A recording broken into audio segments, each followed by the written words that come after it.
Hey guys, I've done it. As you can see, I've crossed the pond and I'm in New York for one day. Over the course of the next 24 hours, I'll be out and about with different locals who will be telling me about their languages and the different cultures that I can experience while I'm out and about in the city.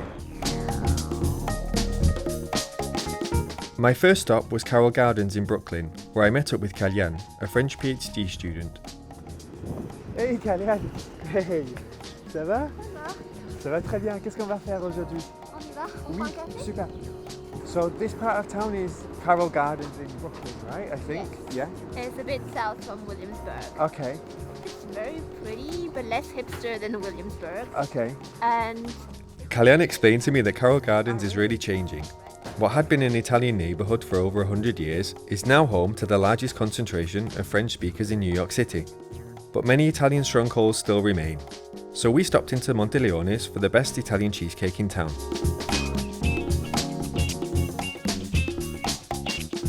Et ça fait déjà 3 ans que tu es ici, n'est-ce pas? oui, Et qu'est-ce que tu étudies? j'étudie la littérature française, Française. Mais plus dans un champ philosophique. Ah d'accord. Est-ce que tu as besoin d'autres langues à cause de tes études ici? Oui, ou... l'anglais Oui. principalement. Oh, oui. Surtout pour entrer en dialogue avec les théories actuelles. D'accord. Et l'allemand, Oui. que je ne connais pas encore, mais je pense prendre des cours Ah super. pour comprendre la philosophie. Oui. Super. Parce qu'on était à New York, il y a beaucoup de langues ici, l'espagnol, Oui. le créole aussi, le créole Oui. haïtien, n'est-ce pas? Oui, je l'ai vu ce matin. C'était impressionnant en fait. J'aimerais bien aussi voir la Louisiane, parce qu'on m'a dit qu'il y a encore des personnes qui parlent français là. Oui, il y a des Et ça serait cow-boys super qui parlent intéressant. français. Oui, Oui. parce qu'ils sont en fait, ils sont des Cajuns, des Cajuns, qui sont en fait, ils étaient des Canadiens, ils étaient des Cadiens, des Acadiens. L'Acadie, c'est à côté du Québec. Et c'est intéressant de voir la relation encore entre l'Acadie au Canada et la Louisiane, l'Acadie d'aujourd'hui. Oh, buongiorno. Buongiorno. Tutto bene? Bene, bene. E allora il caffè com'è? Buonissimo, buonissimo, sì, sì. Ma sono molto affamato. Je prends, vorrei, prendo la La torta torta di di formaggio. formaggio. Ebbene. Sì.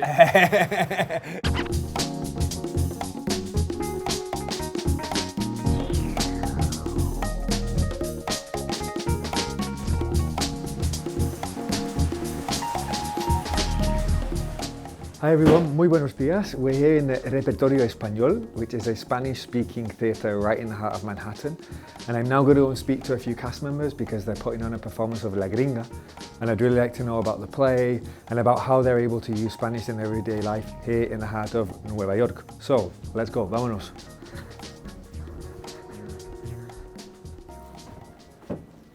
Hola, ¿qué tal? Matthew, encantado. Un placer. Encantado. Hi, Hola, Darlene. Matthew, mucho gusto. Nice to meet Mucho you. gusto. ¿Cómo estás? Estoy muy bien, un poco cansado, pero bueno, con el tiempo que hace fuera... Oh, sí, la lluvia. Bueno, ¿qué importancia tiene la comunidad hispana aquí? Porque creo que, bueno, no hay solamente una comunidad hispana, ¿no? Hay comunidades distintas, la puertorriqueña, la dominicana. Yo diría la importancia de la comunidad hispana. Bueno, dentro de la comunidad hispana hay mucha diversidad. Yo tengo muchas amistades que se mudaron aquí de Puerto Rico y que estudiaron conmigo en el colegio, así que tengo una comunidad bastante grande de los boricuas locales que conozco desde pequeñito. Pero siempre vamos a bailar salsa, uptowns. ¿Cómo siguen en contacto con el patrimonio, la herencia cultural aquí en Nueva York? La comida. La comida.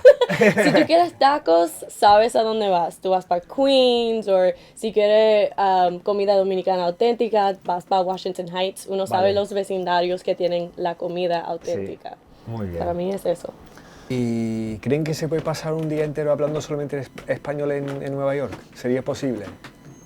Muy posible. Yo tengo familia que estaban aquí por 15 años y todavía no saben el inglés ¿En muy serio? bien. Wow. Y trabajan y hacen sus cosas de negocios y todo eso y siguen igual.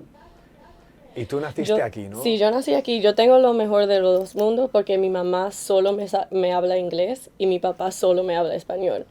Para ellos fue muy importante que yo aprendiera español primero y después cuando fuera a la escuela aprendí el inglés. ¿De qué se trata Laura, la gringa? A la gringa contesta. Es una muchacha que se llama María y ella quiere conectarse con su familia en Puerto Rico. Es la primera vez que ella visita Puerto Rico y su familia, y ella además ha oído historias de su familia, de sus padres, y ella va a conectarse con ellos, con su cultura, pero no la aceptan tan fácilmente. La cuestión de la identidad y lo que es, o sea, lo que define a uno como boricua o dominicano, inglés, lo que sea. Porque ella está en una situación donde pues ella pues nació en los Estados Unidos, pero de familia boricua. Entonces cuando ella llega a Puerto Rico pues es muy americana, pero cuando está en los Estados Unidos pues es muy puertorriqueña. Todo el mundo se puede conectar con eso de sentirse algunas veces como que no tiene su lugar y de a dónde pertenece uno. O que somos de todas partes, ¿no? Sí, Que tenemos sí. una parte estadounidense, americana, y otra parte puertorriqueña, cubana. ¿Y saben si hay gente que no sabe hablar español que viene aquí para ver las producciones? Oh, muchísimas. Sí. Y nosotros somos bien high-tech aquí, tenemos ¿cómo se dice? Subtítulos y pueden ver la obra y leer a la misma vez. Sí. Esto es como un tesoro aquí en este vecindario. Muy bien. No hay muchas casas, no hay muchos teatros que le brindan esa oportunidad a la audiencia en la ciudad, y es importante que, o sea, que los artistas tengan voz y expresen sus ideas y lo que piensan. Y sí, parece ha sido una bendición poder trabajar con el repertorio. Sí. All this talk about heritage got me thinking about my own, so I hopped onto a train to Midtown to grab lunch and a pint of Guinness with a friend from somewhere a little closer to home. Hey, a bhfuil gréig agad? Tá, chun tá tú. Go hinnta. Go hanma agus tusa. Ba bhhailm rápínta Guinness measa a thola. Gur maith agad. Hey Chorda, Tomwit, we're in the Irish exit here in Manhattan, and I'm with Trina. And Trina and I will be talking about we'll be talking about Irish language, Irish culture here in the heart of New York, and how we can maintain that. Chaos ho? Tá mé as cailmhíl chunta an chlár. Conte clar. Yeah. I will go get. Tá cúpla focail ach tá mé i Mogoni in New York. And in Gaeilge, would you say that Irish is important to you? I feel it's very important, especially because I'm living in a foreign country and I like to have my own identity, and sometimes I would speak a couple of focail with my husband, you know, even if we were on the subway in Manhattan. Okay. And we didn't want, you know, people, you're sitting directly opposite people and you don't want them to understand what you're saying. Sure. So the couple of focail come in handy. Apart from language, is there any way you feel connected here with the culture? I've been playing the fiddle since I was 12 years of age. My sister started playing first and I got jealous watching her play, so I taught myself how to play the fiddle. I joined a club in New Jersey as well, the Northern Irish Association. There's a big Irish community throughout New York. You have the Bronx, where Woodlawn and Yonkers, and there's a big Irish, we call it the Irish Riviera. Okay. We also have Gaelic Park in the Bronx, where they play Gaelic football and Irish hurling. They even actually have some Irish, you know, if you're a really good football player or hurler, you arrive and they set you up with a job in New York and you get to play hurling or football. That's great. They just like to be together and, exactly. you know, great. tell stories in the bars and drink over their pints of Guinness. Well, speaking of, sláinte agus táinte. Sláinte agus corb céad míle maith agat.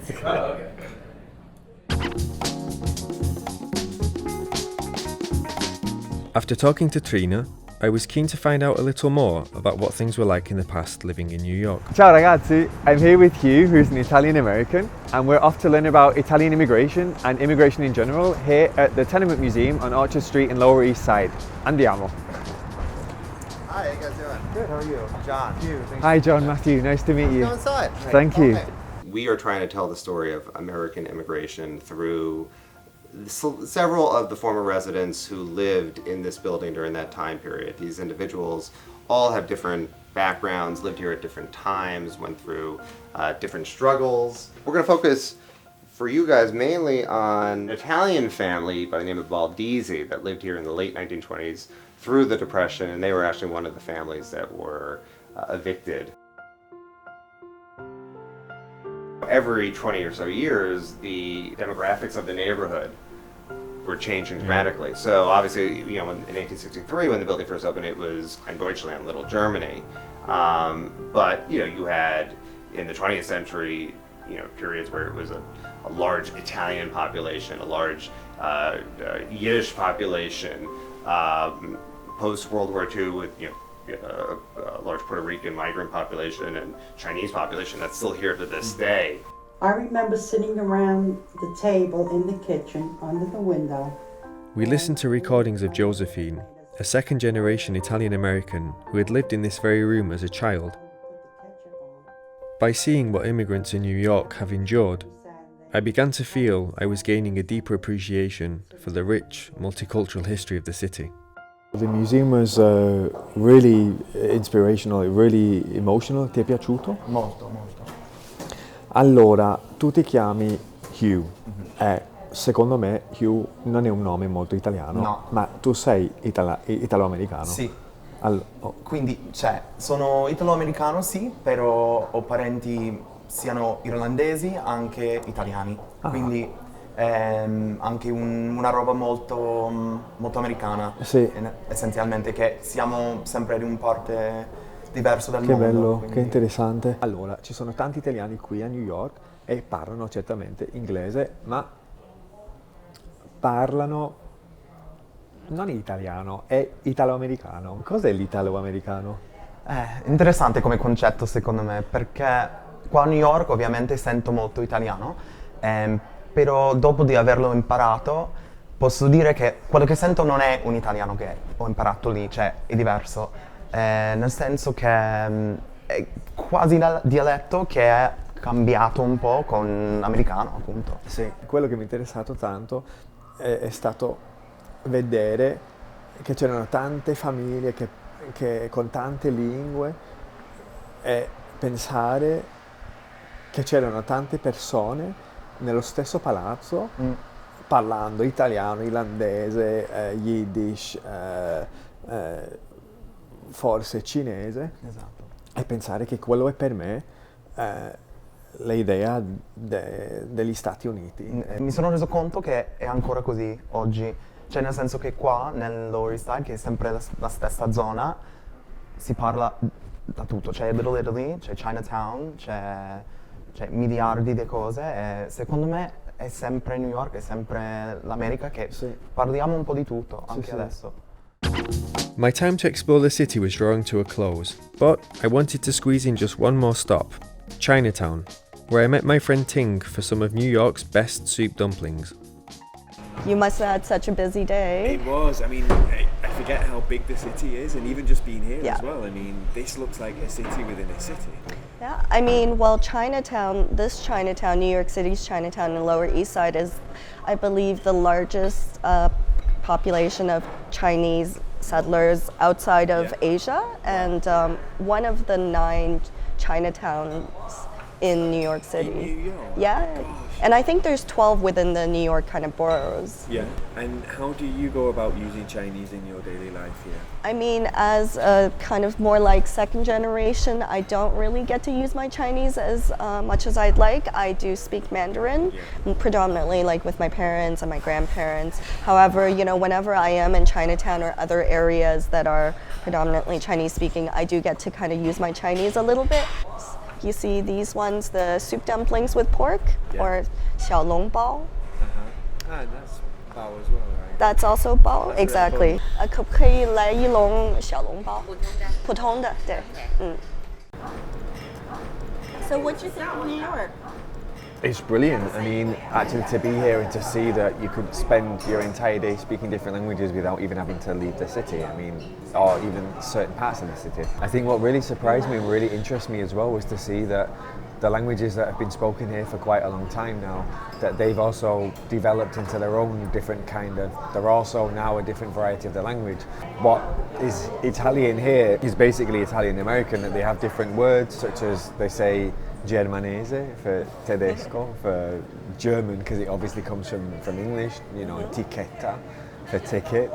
And that was really interesting to see, and the same with other languages as well, that they've kind of taken on a new identity of their own, and they've mixed with English, maybe with other languages that they've come into contact here.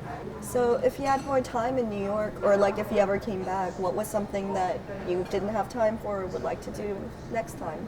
I think if I come back next time, then I definitely want to learn a language that's spoken here widely. The only question is, like, there are so many of them. I mean, I could do Chinese, and then I could practice with you, and then we could come and eat dumplings again. You can order yourself next time. Exactly. Or I could maybe do Haitian Creole, because I saw so much and heard quite a bit of that as well. I mean, you see it on the subway. As our Chinese people like to say, there's this term we say, 加油, which means to add oil, okay. so to speak, to fire. So, yeah. like, I think you should 加油 with all of your language learning and such. Thank you.